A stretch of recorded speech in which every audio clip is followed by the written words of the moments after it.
हम मरने से पहले पागल होकर मरेंगे। विक्षिप्त सब घूम रहे होंगे सड़कों पर, पागल अपने कपड़े फाड़ते हुए। हो सकता है कि अगले 5-7 साल में ही वो महाप्रलय आ जाए जिससे हम बचना चाह रहे हैं। Climate change. That word is everywhere at the moment. Climate change. Climate change. Climate change. Climate change. देश जल रहा है, लिटरली।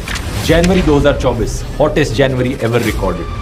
फरवरी 2024 हॉटेस्ट फरवरी एवर रिकॉर्डेड। मार्च 2024 हॉटेस्ट मार्च एवर रिकॉर्डेड। अप्रैल 2024 हॉटेस्ट मंथ एवर रिकॉर्डेड। पिछले 11 महीने दोस्तों धरती पर रिकॉर्ड ब्रेकिंग रहे हैं गर्मी के मामले में। और ज्यादातर लोगों को लगता है कि दुनिया को इससे कोई ज्यादा खतरा नहीं है, लेकिन आज हम इसके बारे में सोचने पर मजबूर क्यों हैं?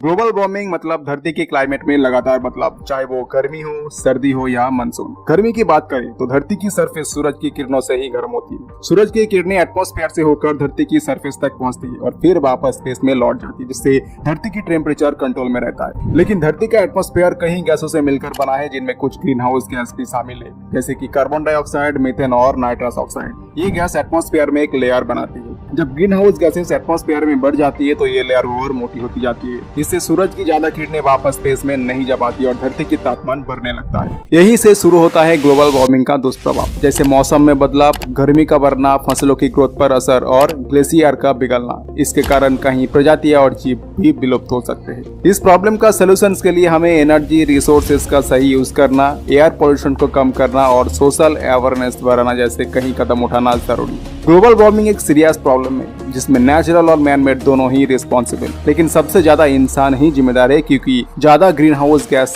गाड़ियों के निकलने वाले धुआं घरों में लग्जरी आइटम जैसे एसी, रेफ्रिजरेटर, ओवन आदि से निकलते हैं। इसके अलावा जंगलों को तेजी से काटना, जंगलों में आग और ज्वालामुखी विस्फोट भी ग्लोबल वार्मिंग का मुख्य कारण है। साइंटिस्ट के हिसाब से अगर ये चलती रहे तो आने वाले समय में अर्थ का टेम्परेचर काफी तेजी से बढ़ सकता है, और अगर ऐसा हुआ तो इसका असर दुनिया के कई हिस्सों में आइस शीट पिघलेंगे और समुद्र की जल स्तर बढ़ने में होगा। इसकी वजह से दुनिया की कई जगह पानी में समा जाएगी। आज अंटार्कटिका का टेम्परेचर काफी रफ्तार से बढ़ रहा है। उत्तरी अमेरिका, यूरोप और एशिया के कुछ हिस्सों में ज्यादा बारिश हो रही है, जबकि साउथ अफ्रीका में बारिश की कमी की वजह से सूखा बढ़ती जा रही है। दुनिया के कई डेवलपमेंट कंट्रीज ने अपनी डेवलपमेंट और फायदे के लिए एनवायरनमेंट को काफी नुकसान पहुंचाया है, जैसे हीरे की चाहत में बक्सा जंगलों को खत्म करने की रिपोर्ट सामने आई है। नर्मदा बचाओ कैंपेन की एग्जाम्पल ले तो पता चलता है कि प्राइवेट कंपनी अपने निजी फायदे के लिए बड़े बड़े वादे तो कर देते हैं, लेकिन उन्हें पूरा करने में सदियों बीत जाती है। ग्लोबल वार्मिंग के कारण 2050 तक मोर देन 10 लाख एनिमल और प्लांट की प्रजातियां विलुप्त होने की खतरा हो सकता है। साथ ही लोगों के फूड और वाटर की कमी,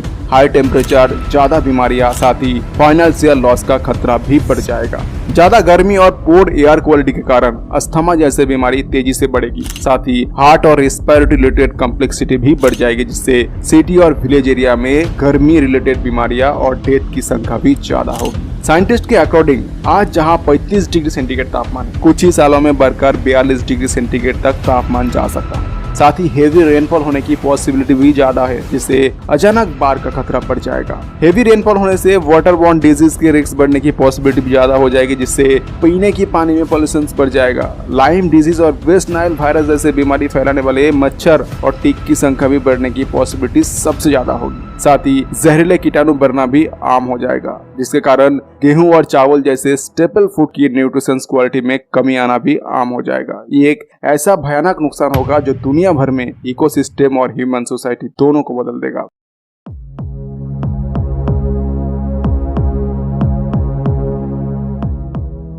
ग्लोबल वार्मिंग के मामले में अमेरिका और रूस में सिर्फ 44% लोग और चीन में 30% से सीरियस प्रॉब्लम मानते हैं, लेकिन ब्राजील में 90% से ज्यादा लोग इस इशू को सीरियस प्रॉब्लम मानते हैं। इसका मतलब वहां की पब्लिक इस इशू के बारे में ज्यादा अवेयरनेस है। यूएनईपी के रिपोर्ट के अकॉर्डिंग अमेरिका और चीन का ग्लोबल वार्मिंग में सबसे ज्यादा कंट्रीब्यूशन है। अच्छी बात यह है कि इंडिया का कंट्रीब्यूशन केवल 5% रिकॉर्ड किया गया है। UNFCCC United Nations framework convention on climate change एक इंटरनेशनल ट्रीटी है जो क्लाइमेट चेंज की इफेक्ट को कंट्रोल करने की टारगेट रखता है। इसके लॉ के अकॉर्डिंग जो कंट्री जितना कार्बन डाइऑक्साइड प्रोड्यूस करेगा उतना ही उसे एब्जॉर्ब करने की पावर को भी बढ़ाना होगा। चीन और रूस 2060 तक और इंडिया ने 2070 तक नेट जीरो का टारगेट रखा है, लेकिन इंडिया की बढ़ते हुए डेवलपिंग इकोनॉमी को देखते हुए ये टारगेट तक पहुंचने में ज्यादा समय लग सकता है। और सबसे इम्पोर्टेंट, ग्लोबल वार्मिंग और क्लाइमेट चेंज इश्यूज को तब तक इम्पोर्टेंस नहीं मिलेगा जब तक ये इशू मीडिया के हेडलाइंस में नहीं आएगा।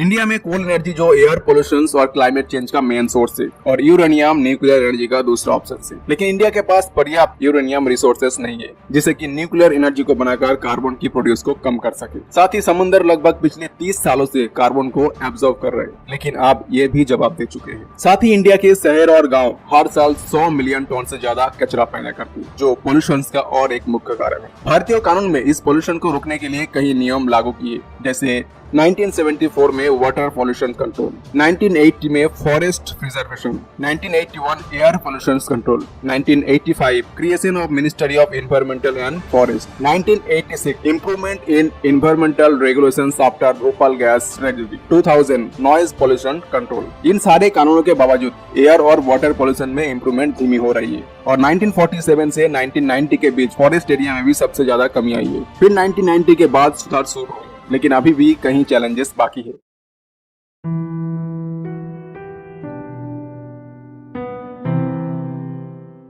ग्लोबल वार्मिंग को रोकने की जिम्मेदारी हम सबकी है।